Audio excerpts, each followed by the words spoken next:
Abra sua Bíblia, irmão. Hoje a gente vai começar uma série de mensagens. As outras quinta-feiras nós falamos sobre o quê? Vamos ver quem lembra? Remédios da alma. Remédios da alma. Muito bom, Vanderlei. 5 pontinhos já coloquei aqui para o senhor. Somou 15 e ganhou ovo de Páscoa. Mas aquele do Walmart, que é desse tamanhozinho aqui. Falaram para mim que disse que não é uma coisa muito comum aqui, né? Ovo de Páscoa nos Estados Unidos. Igual o nosso do Brasil, grandão. Não, mas nos mercados americanos não tem, né? Não sabia. E hoje nós vamos estar começando uma série de mensagens sobre batalhas espirituais. Quem estava domingo na igreja? Levanta a mão assim. Irmão, aquele culto, aquela mensagem ainda tem dado desdobramentos durante a semana. E eu entendi em Deus que nós precisamos nos preparar cada vez mais com as armas que Deus tem para nós lutarmos contra as forças do mal. Muitos crentes, principalmente os modernos de hoje, já não acreditam mais que há batalhas espirituais. Há muitos que já não acreditam mais no inferno, não acreditam no céu mais. Existe uma classe hoje de pessoas que já não acreditam mais, né? Mas nós vamos entender que o inimigo não dorme, ele não fica com fome, ele não dorme. E uma coisa muito sagaz do inimigo é que, como ele é eterno, ele não tem pressa.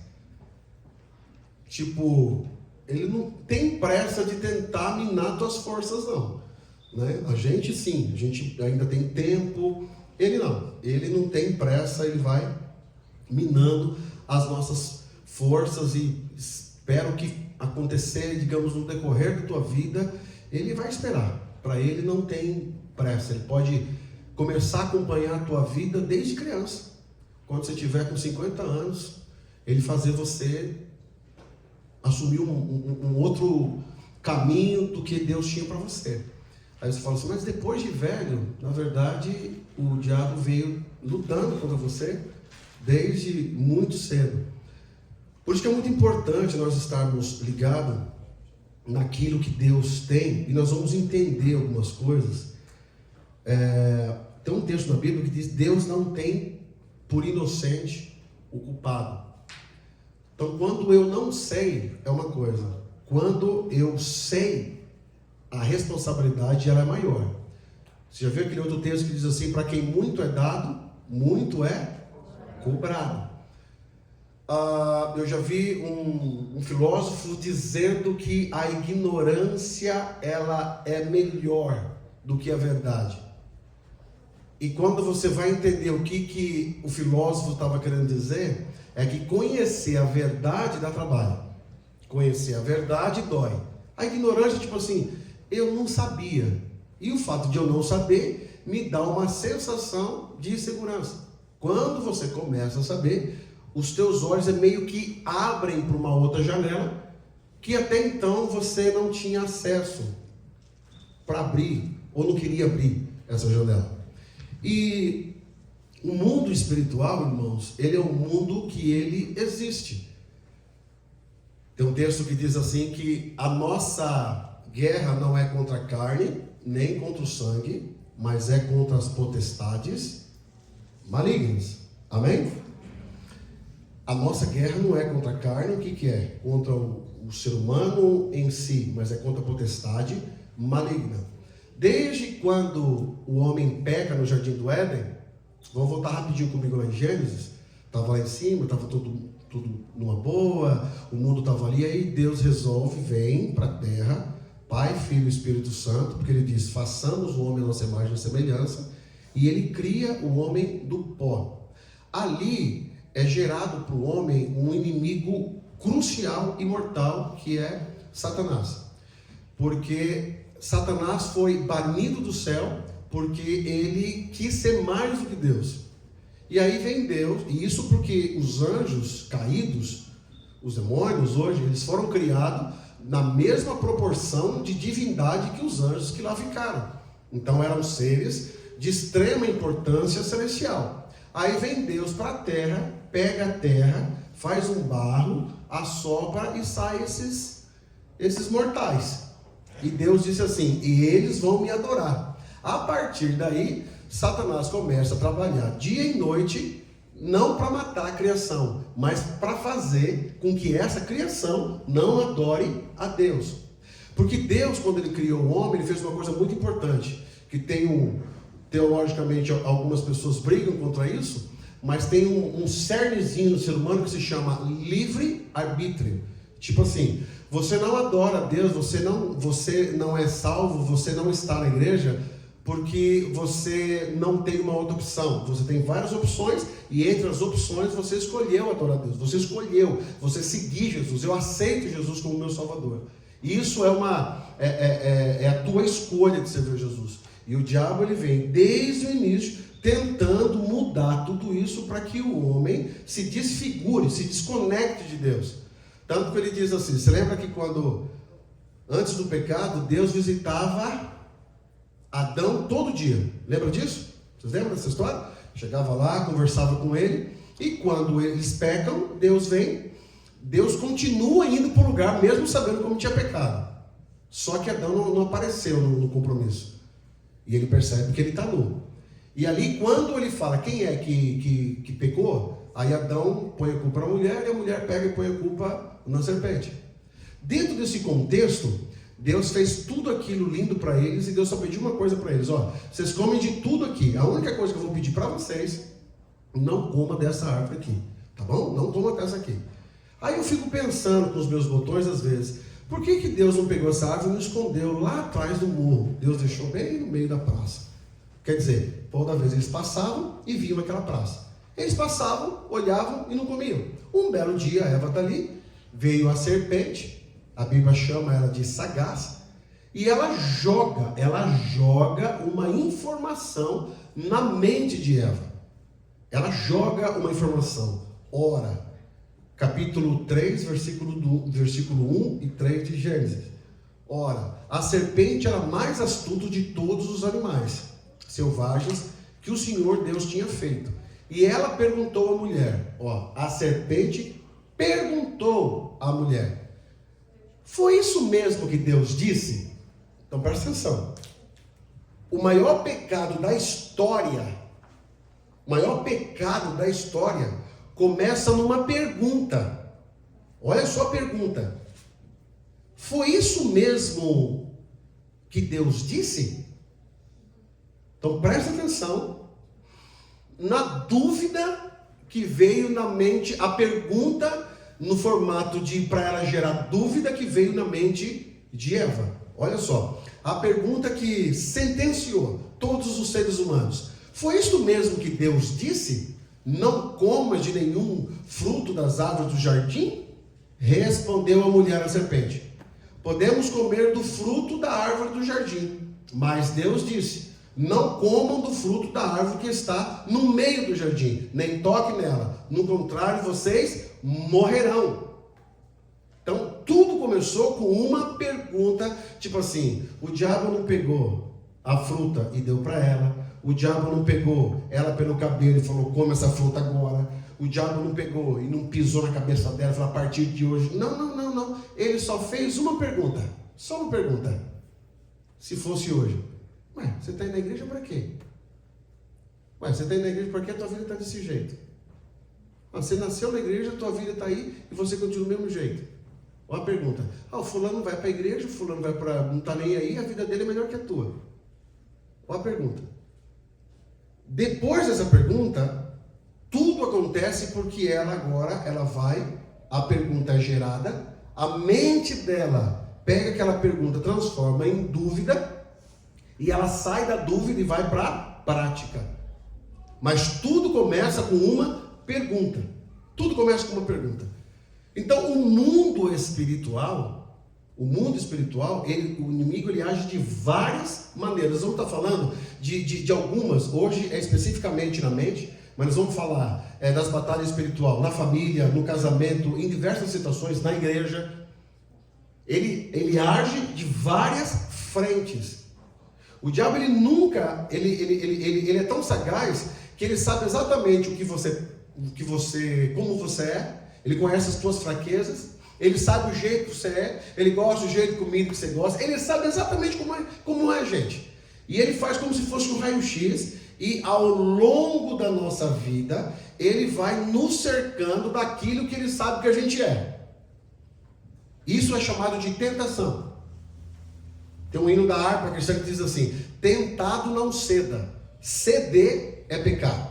Então assim, o fato de eu ser tentado, eu não estou pecando. O pecado é eu ceder à tentação.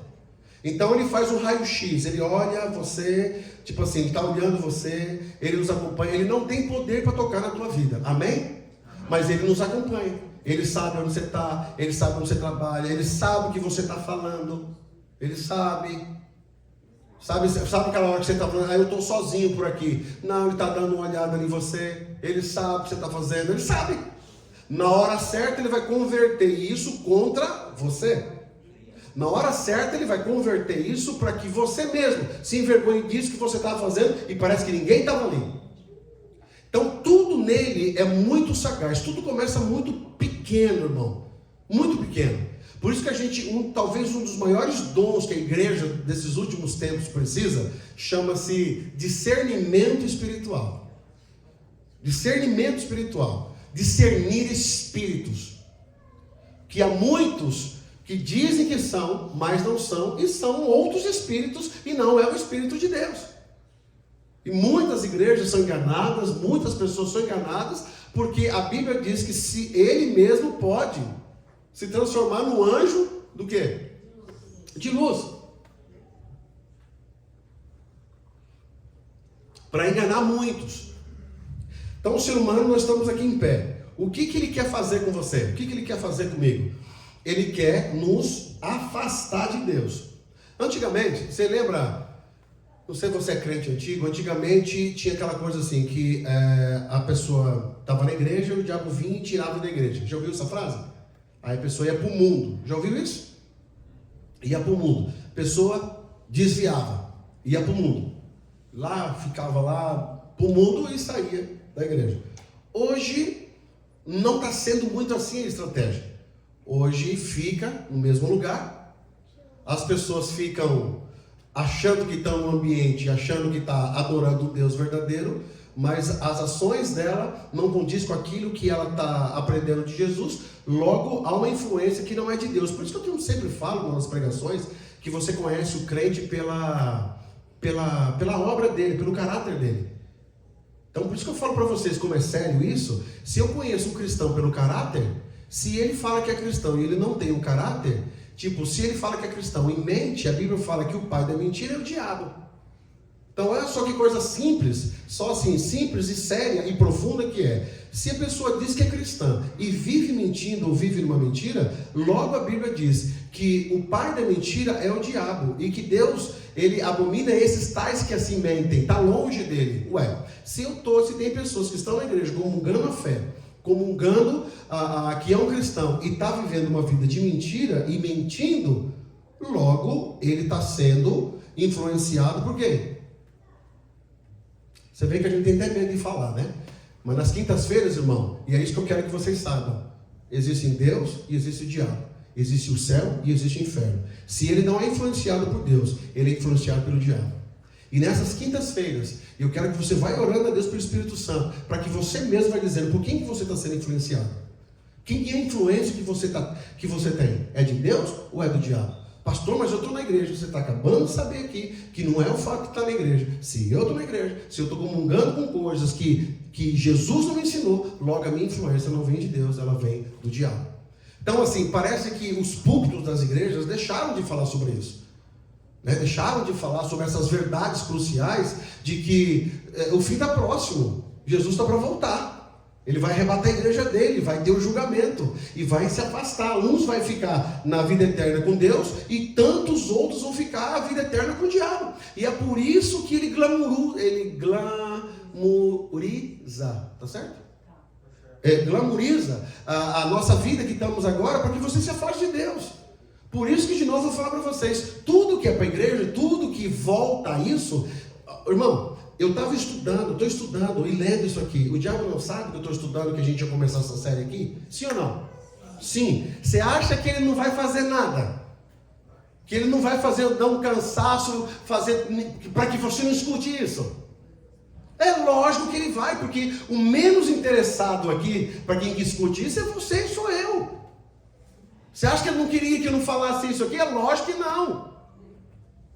E na verdade é muito mais fácil eu falar de outros assuntos do que esses assuntos aqui. Mas eu preciso alertar essa igreja. Eu preciso alertar você. E não importa não, se estiver cheio, se tiver 3 pessoas, não importa. Eu estou falando. Agora, as pessoas que ouviram dizer o que vai ter, o que nós vamos falar, Deus já não tem mais por inocente. Amém? E eu estou fazendo a minha parte. Agora, se vem, se não vem, eu não vou, sou casado. Irmão, aí já não é mais a minha parte. Agora, naquele dia ninguém vai ter desculpa. Bibiúcio não vai ter desculpa, não. Mas eu não sabia, vírgula. Tinha um pastor lá que ficava gritando, feito um doido lá de domingo lá, falando que quem não se convertesse para o inferno. Você está aqui porque você ouviu e não quis. Então, o sangue de vocês é tirado das minhas costas. A responsabilidade do pastor é pregar o caminho da verdade. Essa é a minha obrigação. Meu pastor não é para fazer social, pastor não é para ser legalzinho, pastor não é para ser o bom cavalheiro. Não, pastor é para pregar a palavra da verdade. E se tiver um pastor que prega a palavra da verdade e ainda tenha todo esse pacote, né? Se for legal, gentil, igual eu, bonitinho, igual eu, é uma coisa a mais. Mas não é o papel, tem que pregar a palavra da verdade. Bíblia na mão? Quem está com a Bíblia aí? Deixa eu aconselhar vocês outra coisa. Irmãos, venha com Bíblia aqui. Eu sei que aqui só tem crente. Então venha com Bíblia. Pega uma Bíblia, compra uma Bíblia. Crente tem que andar com Bíblia. Eu parece que eu estou voltando a 1980, quando eu escutava os pastores antigos falando. Irmão, anda com Bíblia. Mas aqui mata o diabo? Não. O máximo que dá é um calo na cabeça de alguém, dependendo do tamanho da Bíblia. Não adianta ter uma Bíblia grande e não viver o que ela está. Mas para a gente estudar, que é aqui que a palavra do Senhor fala, que a fé vem pelo e ouvir a palavra de Deus. Então, se você está vendo uma coisa lógica, vendo, está lendo, está arriscando, irmão, tenha esse hábito em nome de Jesus. A partir de hoje, ande com uma Bíblia. Deixa no carro. Pastor, está trabalhando. Deixa no carro a Bíblia. Deixa lá no carro. Deixa no carro a Bíblia. Pega uma caneta, irmão, anota. Por favor, não fica só olhando para mim não e escutando, que segundo não sei quem que fala isso, você vai aprender muito mais lendo aí e vendo do que eu falando. Eu falando para vocês, o teu cérebro vai captar aí, no mínimo, no máximo, aí uns 10%.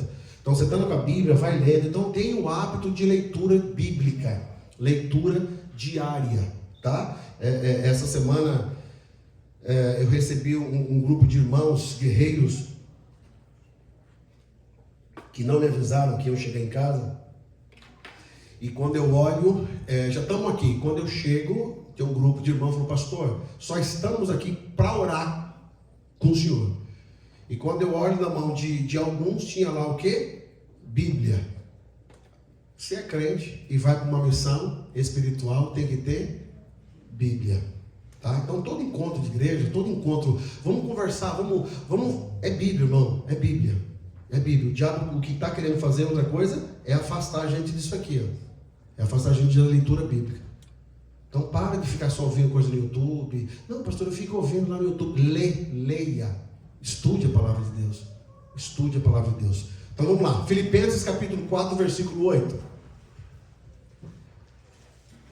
Eu vou lendo para os irmãos aqui para a gente ir caminhando. Filipenses, você que trouxe a caneta, você que é muito interessante você marcar, porque você estuda isso na sua casa. Então vai marcando aí. Filipenses está no Antigo ou no Novo Testamento?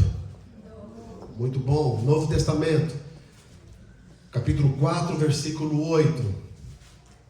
Diz assim: finalmente, irmãos, tudo que for verdadeiro, tudo que for nobre, tudo que for correto, tudo que for puro, tudo que for amável, tudo que for de boa fama, se houver algo de excelente ou digno de louvor, pense nessas coisas. pergunta de cima para baixo. O que eu devo pensar? O que a minha mente precisa ter?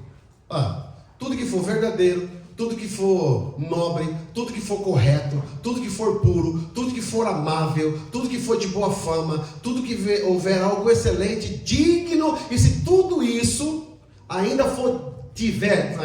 se tudo isso for digno de louvor, pense nessas coisas. Isaías capítulo 26, versículo 3. Isaías, Antigo ou Novo Testamento? Muito bom. Isaías é o profeta menor ou maior? Isaías capítulo 26, versículo 3. Isaías é o profeta maior. Isaías capítulo 26, versículo 3. Leiam para mim, por favor. 26 e 3. Quem achou, leia. Conservarás em paz aquela cuja mente está firme em ti, porque ele confia em ti. Tu conservarás em paz aquele cuja mente esteja. Dentro de um texto, irmão, há várias maneiras de a gente entender você vê que não sei quantas linhas de versículo que está na tua Bíblia aí, não sei se é 3. Aqui, dependendo de onde eu estou, aqui é só uma. Mas olha só. Tu conservarás em paz aquele. Então, tipo assim, qualquer um cuja mente, se a mente estiver firme em ti. Então, olha só vai ter paz aquelas pessoas que a mente estiverem firme em Deus, porque Ele confia em ti. Efésios capítulo 6, versículo 13 ao 17.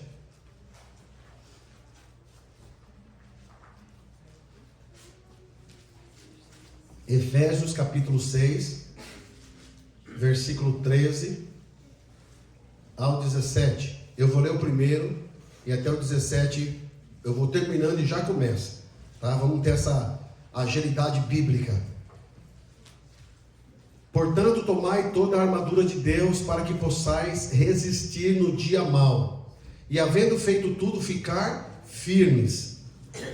Estais, pois, firmes, tendo cingido os vossos lombos com a verdade, e vestido a couraça da justiça, e calçados os pés na preparação do evangelho da paz. Em cada batalha vocês precisarão de fé como escudo para deter as setas ardentes disparadas pelo maligno contra vocês. Tomai também o capacete da salvação e a espada do Espírito, que é a palavra de Deus. Amém? Aqui, essas são as armas, né? Nós, durante toda as mensagens que vamos estar falando, das quintas-feiras, vamos estar sempre citando esse texto, porque aqui está falando das armaduras de Deus para a gente enfrentar o inimigo da nossa alma. Então, as armaduras de Deus. Então, está falando ficar firme, tendo cingido vossos lombo com a verdade, vestindo a couraça da justiça, calçado com os pés a preparação do evangelho da paz, tomando sobretudo o escudo da fé, com o qual podereis apagar todos os dardos inflamados do maligno. Tomai também o capacete da salvação e a espada do Espírito, que é a palavra de Deus. Hoje nós estamos falando a respeito das batalhas na mente. Dentre essas armas aqui, o que se encaixa aqui? Vocês leram aí? Eu vou falar da mente. Entre o texto que eu li aqui, qual é a armadura que se encaixa aqui? Capacete da salvação e a espada do Espírito, que é a palavra de Deus. Tomai também o capacete da salvação. Irmão, tem um ditado que diz assim: mente vazia. Já ouviu essa frase, né? A mente vazia é oficina do diabo. Então, entendendo um pouquinho, a gente já falou bastante sobre ela, já repeti algumas vezes. O homem ele é composto dessa tríade de corpo, alma e espírito. A Bíblia, por muitas vezes, vai falando do coração, a boca fala o que o coração está cheio. Então, a Bíblia, vai se referir muitas vezes a algumas situações emocionais a respeito do coração. Mas nós entendemos que o coração, esse músculo, é um músculo, né? Esse músculo, ele não pensa, ele não tem consciência. Quando a Bíblia está falando a respeito disso, ela está falando sobre a nossa mente. Está falando sobre a nossa mente. E há de se ter um cuidado na nossa mente. Então, o diabo, tudo que ele quer fazer é mudar um contexto através de setas malignas que ele vai mandando na nossa mente. E eu quero que a partir de hoje, se você nunca ouviu falar sobre isso, mas eu quero que a partir de hoje o Espírito Santo de Deus, eu peço que ele venha todo dia te ensinar a respeito disso. Que quando você está sozinho ali, de repente fazendo qualquer coisa, todo mundo aqui já passou por isso, de repente vem uns pensamentos na nossa cabeça que você fala assim, da onde veio esse pensamento?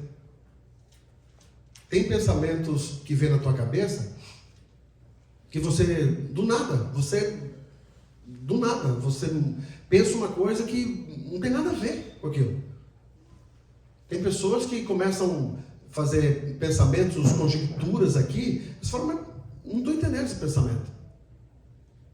A partir de hoje, você sabe que toda vez que você estiver centrado, que você estiver focado em alguma coisa, e vir pensamentos que você sabe que aquilo não é um pensamento coerente com a tua vida, coerente com você, isso é um dardo inflamado do diabo. Amém? É como se fosse assim, ó. É como se fosse assim. Você está ali parado e a Bíblia diz lá em Salmos que o inimigo, ele ruge ao nosso derredor, não é? Então ele não tem esse poder de te tocar, não tem esse poder de chegar. Quando ele tem poder? Nós vamos falar quando ele tem esse poder, mas ele não tem o poder de te tocar. Mas ele fica lançando os dardos, porque até Jesus recebeu esse dardo. Quando? Quando o próprio inimigo levou ele para o deserto. Lembra? Que ofereceu para ele 3 coisas ali, são dardos inflamados. Transforma essa pedra em pão. Qual que foi o outro? Joga-te daqui que o anjo vai pegar. Você, não está escrito? E o diabo, irmão, sabe muito mais Bíblia do que muito mais do que todos os teólogos juntos do mundo. Ele falava e citava o texto. Ó, tá vendo toda essa cidade aqui, ó?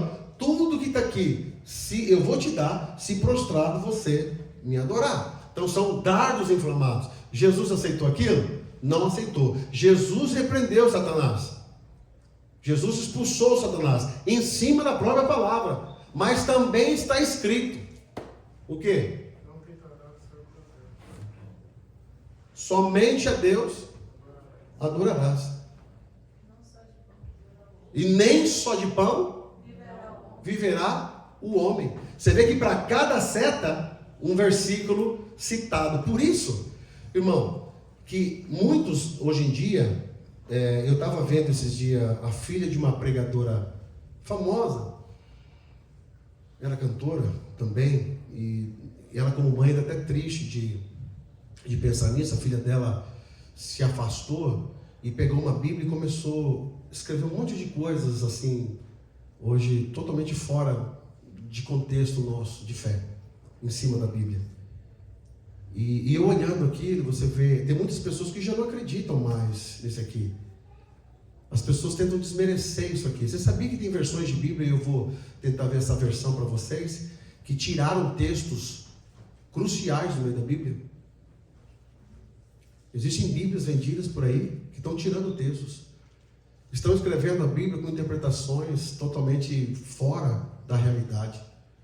Estão colocando conotações e interpretações para alcançar, digamos, aquela pessoa naquilo que ele quer pensar, naquilo que ele imagina. Então estão querendo desacreditar a palavra de Deus. A primeira coisa que o diabo vai fazer é desacreditar que esse aqui não tem poder. Mas Jesus venceu o diabo citando o quê? A palavra de Deus. Jesus venceu ele citando. Então o que eu quero dizer?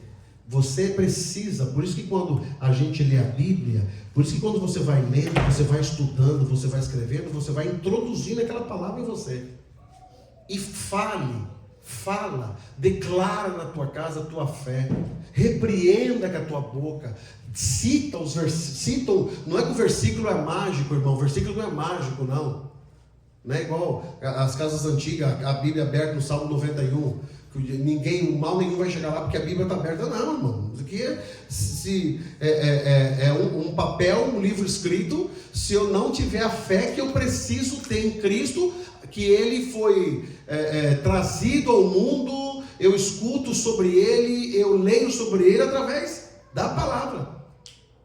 Mas a palavra precisa ser entronizada em mim. Então a primeira coisa que o diabo faz é afastar o crente dessa verdade aqui. Ah não, isso aí é antigo. Eu vi um rapaz no podcast aí, um humorista brasileiro, falando da Bíblia. Não, a Bíblia é retrógrada, isso é coisa antiga, isso é coisa lá do passado, isso é para pessoas conservadoras, é para os crentes conservadores, é isso que estão falando de quem acredita na Bíblia. E é justamente Jesus que pediu, é justamente Deus que ensinou o povo, falou, ensina a tua criança no caminho, andando, correndo, põe no umbral da tua casa, põe em qualquer lugar para você lembrar, põe escrito, para você ver aquilo e lembrar que Deus foi fiel com você. Então, primeira coisa, vai afastando a Bíblia de nós. A mente, ela vai sendo atacada de uma maneira de desacreditar. Mente vazia. O diabo ele vem trabalhando. Como é a nossa mente local de batalha espiritual? Aonde? Nas decisões. Tiago, vou pedir outra água. Deus chorou agora. A nossa mente, local de batalha espiritual e decisões. É na nossa mente que a gente decide. É aqui que você decide. Eu quero e eu não quero. Eu vou e eu não vou. É aqui, é na mente. Tanto é que uma pessoa que tem o Alzheimer, essa pessoa ela já não tem mais o poder de quê? De decisão. Né? Ela não tem poder de decisão mais. As pessoas acabam decidindo por ela. Por quê? Porque a mente dela já não está mais coerente com aquela vontade, talvez, que ela queira fazer. Ou mesmo esquecimento, enfim. Aí é uma questão fisiológica do cérebro, né, morrendo ali os neurônios, enfim, sendo atacado. Mas é na mente que é a nossa decisão de servir a Deus ou de servir o diabo. Irmão, é na nossa mente que a gente decide se eu sirvo a Deus ou se eu sirvo o diabo. Existe a religião hoje satanista, vocês sabem disso, né? Aqui nos Estados Unidos já é mais forte. No Brasil fizeram lá um templo agora, eles têm a Bíblia deles. Têm os 10 mandamentos deles, né? Eles adoram, literalmente eles adoram Satanás. Inclusive, parece até que é piada, mas vão entrar daqui um pouco, você não vai poder mais expulsar demônios. Saia em nome de Jesus. Porque se adorar Satanás uma religião, eu não posso mais estar fazendo isso. Não posso mais estar falando mal publicamente.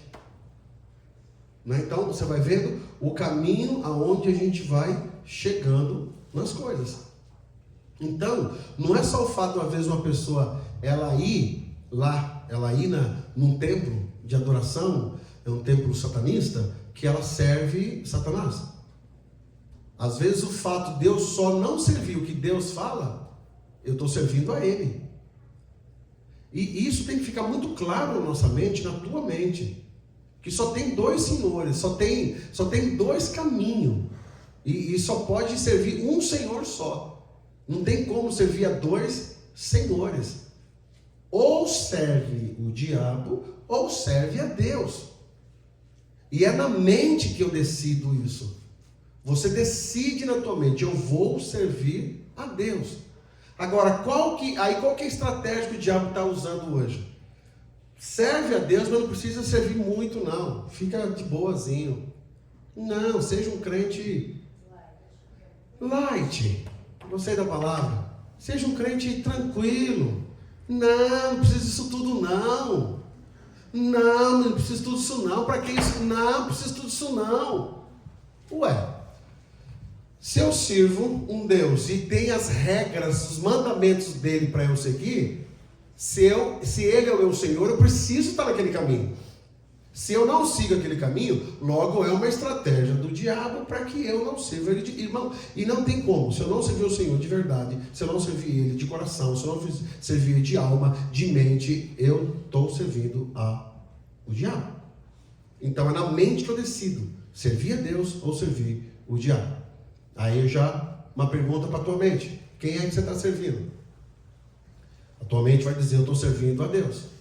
Exatamente. Aí eu te faço uma outra pergunta: se você está servindo a Deus, a tua conduta, a tua vida está sendo de acordo com o Senhor que é o teu Deus?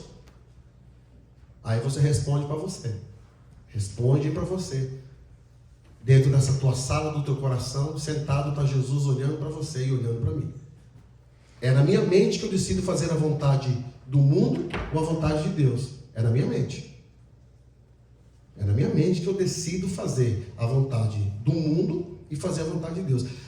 A gente sempre fala isso. O que é fazer a vontade do mundo, né? Tipo assim, a gente está no mundo. O que é fazer a vontade do mundo? Fazer a vontade do mundo é fazer a vontade da carne. O que é fazer a vontade da carne? É do meu eu caído. É o homem caído.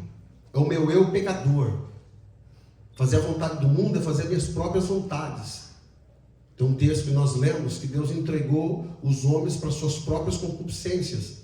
Então é na minha mente que eu decido fazer a vontade de Deus e fazer a vontade do mundo. Eu que escolho. Está na minha mente, está aí na tua mente. Aí conforme eu vou falando para você, você vai vendo que vontade que eu tenho feito, a vontade de Deus ou a vontade do mundo.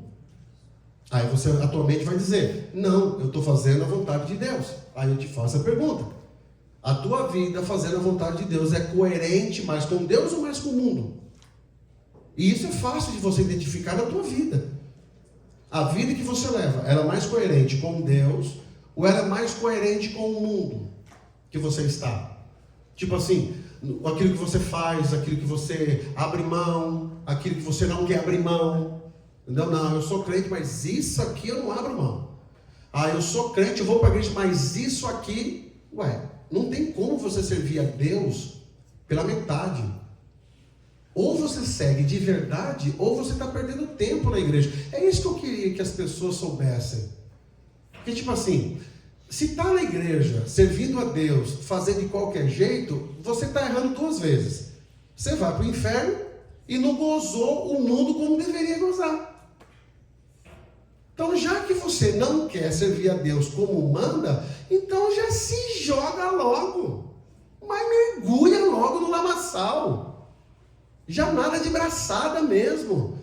É Satanás que eu quero, vem para cá e vou com ele. Porque não adianta estar aqui, aí não faço direito aqui, que eu não obedeço a Deus. E estou fazendo lá nenhuma coisa nem outra. Então é na tua mente que você decide fazer a vontade de Deus ou a vontade do mundo. Quem é que está influenciando você? Você está sendo influenciado mais para Deus ou mais para o mundo? É na mente também que eu decido se sou um vencedor ou se sou um derrotado. É na minha mente. Está tudo aqui na minha mente que eu decido. Eu decido em Cristo. Não, eu vou vencer em nome de Jesus. Não, eu vou vencer. Está difícil, mas eu vou vencer. É na tua mente. Não, tá para mim não. Não, isso não é para mim não. Não, eu não consigo. É na tua mente. Quem derruba você é a tua mente, irmão. Agora você sabe que é a tua mente, mas não é sozinha. Alguém está influenciando a tua mente. E quem que está influenciando a tua mente? Bom, se eu estou influenciado para as coisas de Deus, o que as coisas de Deus? Vão ter fome de Deus, ter sede de Deus. Esse dia eu vi uma coisa interessante, tipo aqui, eu estou falando da palavra de Deus, eu estou falando da palavra de Deus, estou falando da palavra de Deus. Aí tem pessoas que estão com sede, que querem ouvir a palavra de Deus. Então o problema não é a falta de água, o problema é a falta de sede. Porque água você está tendo, comida você está tendo. Toma aqui, e tem escola dominical, e lê isso aqui, e vamos ler, e vai informação, e toma pregação, e é isso aqui, e tal. Então não é, a água está tendo, é você que não está tendo sede. Não está tendo sede. Como que a minha mente decide Deus? Não, eu quero buscar, eu quero orar, eu quero melhorar em Deus, eu quero saber mais de Deus, eu quero mais Jesus para mim. Não, eu preciso melhorar. Senhor, eu preciso saber mais da tua palavra, eu preciso saber do teu Espírito Santo, eu preciso saber, eu quero saber. O que é isso? É sede de Deus. Sede de Deus.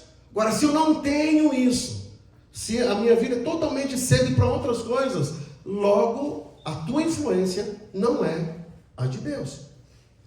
Quarto, é na tua mente que você decide mentir ou falar a verdade.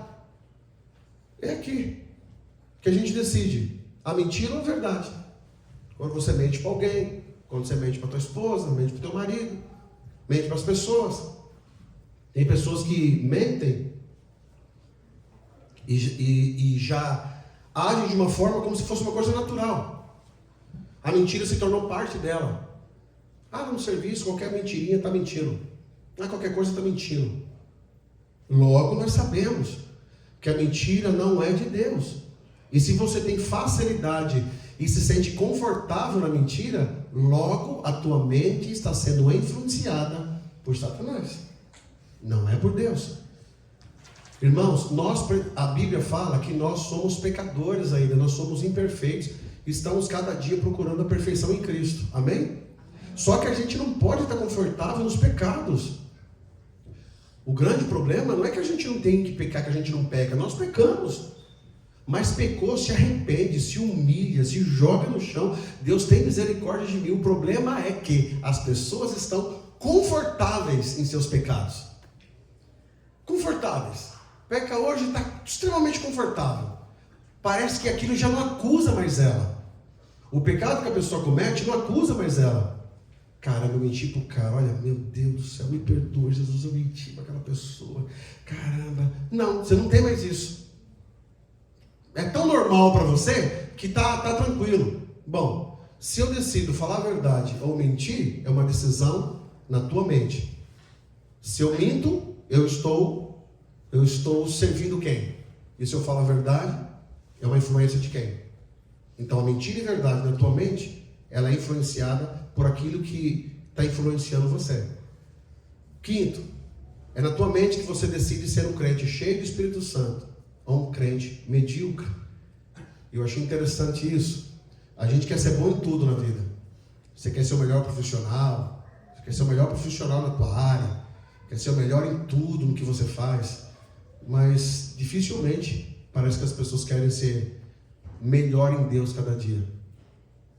E aí passa a vida toda tendo uma mediocridade de cristão. É crentes que passam a vida toda e nunca tiveram uma experiência com Deus.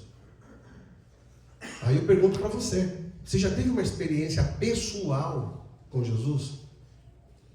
Pessoal. O que é uma experiência pessoal? Mano, quem passa nunca esquece. É algo tão sobrenatural. E aí eu de novo vou falar para vocês.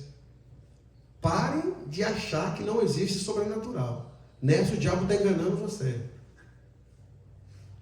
É na nossa mente que a gente decide ser cheio do Espírito Santo. E o que é ser cheio do Espírito Santo? Isso aqui é um outro estudo de várias quintas. Mas resumindo numa linha, uma palavra, ser cheio do Espírito Santo é uma vida santa, separada para Deus. Obedecer a Deus. Como é que você quer passar a tua vida? Tipo assim, a gente quer passar a vida toda, eu sou crente, mas nunca tive uma experiência pessoal com Deus. Jesus Cristo, o que é Jesus Cristo para você? A gente prega Jesus, mas você já teve uma experiência mesmo com Ele? Você já fez assim um voto com Deus e no outro dia Ele cumpriu? Você já fez assim, Deus olha, e não é desafiar Deus não, irmão, que a gente não pode ser menino de desafiar Deus, mas é buscar Deus ao ponto de falar, Jesus, eu quero te conhecer mais. Não, Senhor, eu quero ter uma experiência pessoal contigo. Não, eu quero te conhecer mais, eu quero te conhecer mais. Eu estou com sede de ti. Não busca. A gente prefere uma vida de mediocridade cristã. O que é mediocridade cristã? É viver nas experiências dos outros e não melhorando a nossa. E aqui que muitas pessoas, às vezes, eles erram, que é na mente que eu decido, porque quanto mais eu quero Deus, mais eu vou ficando cheio do Espírito Santo e menos eu estou sabendo de mim. Tipo assim, mais eu tenho de Deus, menos de mim. Tem um louvor muito, muito lindo que fala sobre isso. Mas é na mente que eu decido. Agora, se você nunca tem sede de Deus, se você nunca tem sede pelo Espírito Santo, se você nunca tem sede em conhecer a palavra de Deus, e as tuas buscas sempre são coisas que te levam para longe, nada contra, irmão. Eu, particularmente, eu gosto muito de leitura. Eu gosto. E sempre busquei outros mundos, fora a minha fé, no sentido de filosofia. Sempre eu gostei de filosofia. O direito que eu fiz, uma das partes que eu mais gostava, quando falava do latim, quando falava da filosofia, no direito, na filosofia dos gregos antigos.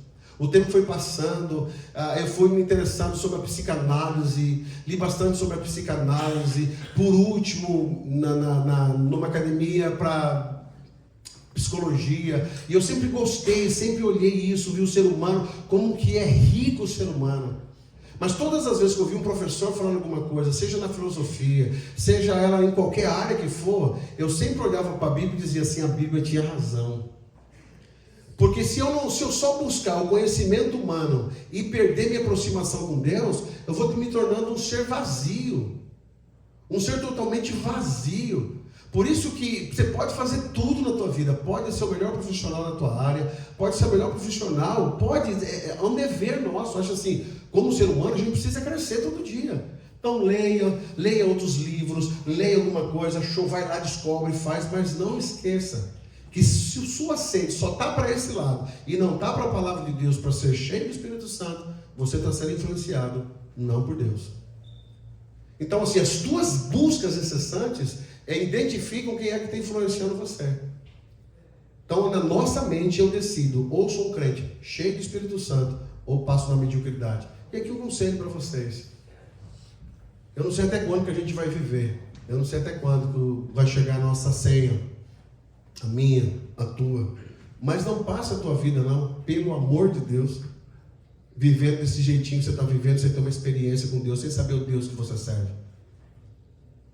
No mínimo na vida, saiba saber quem é o Deus que você serve. Não o Deus que você vê nas escrituras, que o povo fala. Não, busque uma experiência. Uma experiência. Fala assim, eu quero ter uma experiência com Deus. Ué, todo mundo fala, eu quero ter uma experiência com Deus. Eu quero ser cheio do Espírito Santo. Busque isso. Almeje isso. Faça isso como um foco da tua vida. Saia da mediocridade. Sabe? Sobe o nível. Sobe o nível da espiritualidade. Comece a voar em cima como águia, enxergando de longe. Deus tem muito mais para nós, irmão. Deus tem muito mais. É a gente que não busca aquilo que Deus tem. E aí quando a gente vê algumas coisas, meu Deus, por que Deus usa o fulano? Por que Deus usa o ciclano? Uma coisa muito simples. Porque o ciclano e o fulano buscou e você nunca buscou. A partir do momento que você começar a buscar, você vai começar a alcançar o reino espiritual das coisas ricas que Deus tem. Irmãos, dons espirituais, isso está escrito lá no livro de Coríntios, está lá uma lista de dons espirituais ao nosso favor que Deus deixou, para nos auxiliar na nossa fé, para nos auxiliar nesse mundo, mas a gente não busca, o crente não busca, ele quer viver numa mediocridade. Irmão, viva o melhor dessa terra, amém? Amém. Mas viva o melhor na tua vida espiritual. Se você não tiver comprado uma casa, não comprou um carro, não fez uma viagem para fora do Brasil, você está aqui, né? Fora do Brasil não tem como, você já está aqui. Não fez uma outra coisa, não tem problema, mas fala assim, eu quero ter uma experiência pessoal com Deus. Experiência pessoal, de você orar hoje, falar, Deus, eu quero uma experiência. Chegar no teu serviço, alguém falar alguma coisa, falar assim, meu Deus, eu acabei de orar. Experiência pessoal, peça isso. Mas é na mente que eu decido. É na mente que eu decido ser abençoado ou ser amaldiçoado. É na minha mente. Eu decido.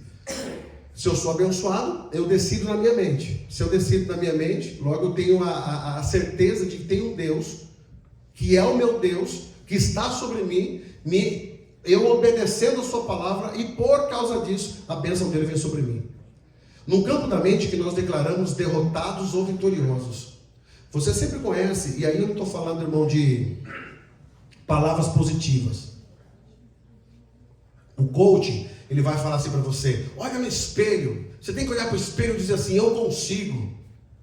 Você tem que olhar para o espelho e dizer, eu sou bonito. Você tem que olhar para o espelho e dizer assim, eu vou conseguir. Isso são palavras que vai de encontro o teu psique. Ele vai de encontro você mesmo ali, naquela questão que você quer enxergar aquilo, é o espelho que você gostaria de ser.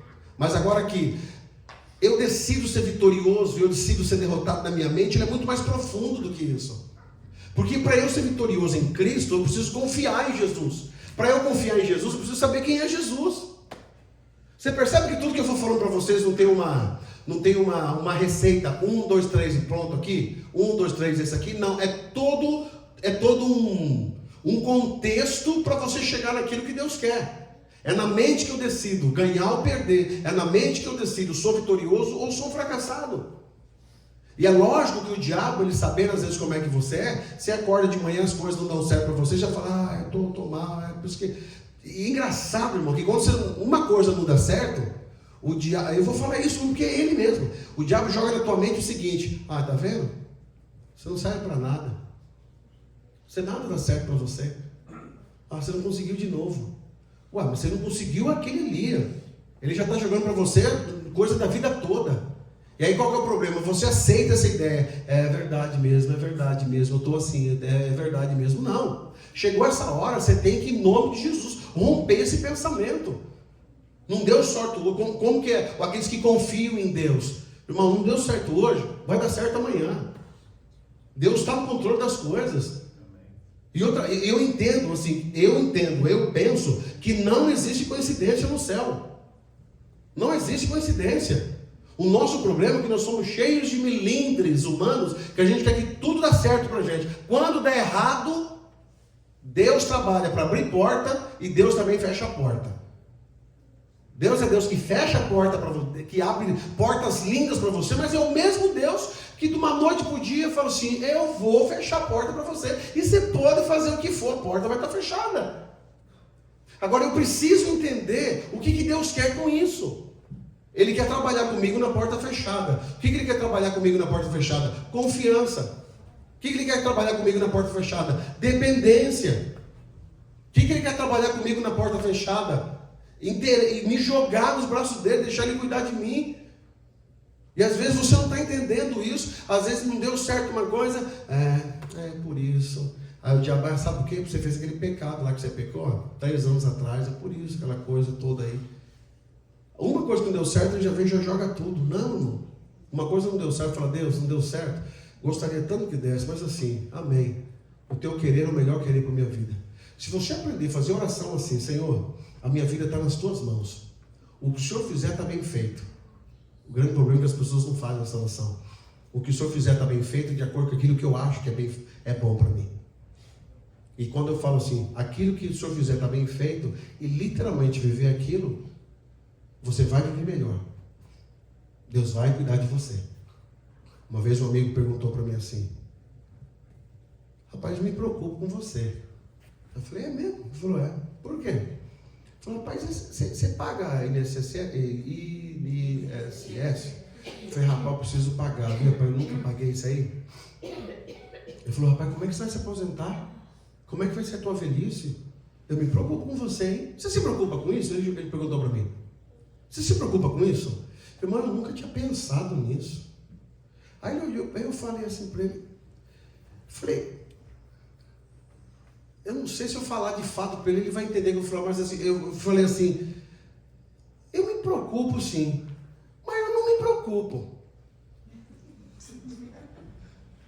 Mas por quê? Rapaz, o que eu já vivi, e tanta coisa que não tinha nada a ver comigo, Deus veio cuidando de mim até aqui, eu tenho uma certeza na minha alma, assim, que a minha velhice, minha e da minha velhinha ali, nós vamos ter uma aposentadoria muito boa. Como? Não sei. Que jeito? Não sei. Vou trabalhar por isso? Vou. Talvez eu vou até me aposentar aqui. Ele que paga mais. Mas vamos começar agora, por agora a pagar. Mas não sei como é que vai ser. Agora, há uma certeza em mim, que Deus vai cuidar. Essa certeza não impede de que você tem que pagar o INSS, irmão. Tem que pagar mesmo a aposentadoria. Você tem que fazer. Mas o que eu estou querendo dizer para você? Não joga a tua confiança nisso. Sempre tenha confiança tua em Deus. Amém? Sempre tenha confiança tua em Deus. Deus é Deus que cuida de você. Então é na tua mente que você decide. Você será um produto daquilo que você imagina e declara a seu respeito. Provérbios, capítulo 23 e 7. Leia para mim, por favor. Provérbios, capítulo 23, versículo 7. Provérbio é novo ou antigo? 23, 7.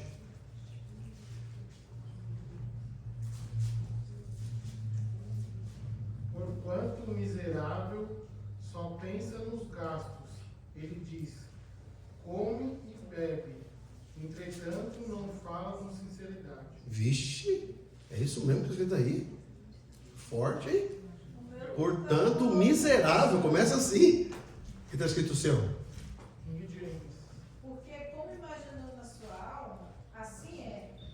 Ele te dirá, come e bebe, mas o seu coração não estará contigo. Tá vendo? Aí a tua começa miserável. É da King James. Não, sim, não estou falando que não está escrito, estou falando isso. Que começa assim. Mais forte. A sua versão é bem forte. Leia de novo, por favor. Aí a tua. Porquanto o miserável só pensa nos gastos. Olha, para um pouquinho aí. Tá vendo, miserável? Aí... O miserável só pensa nos gastos, vai. Ele diz, come e bebe, entretanto não fala com sinceridade. Tá vendo?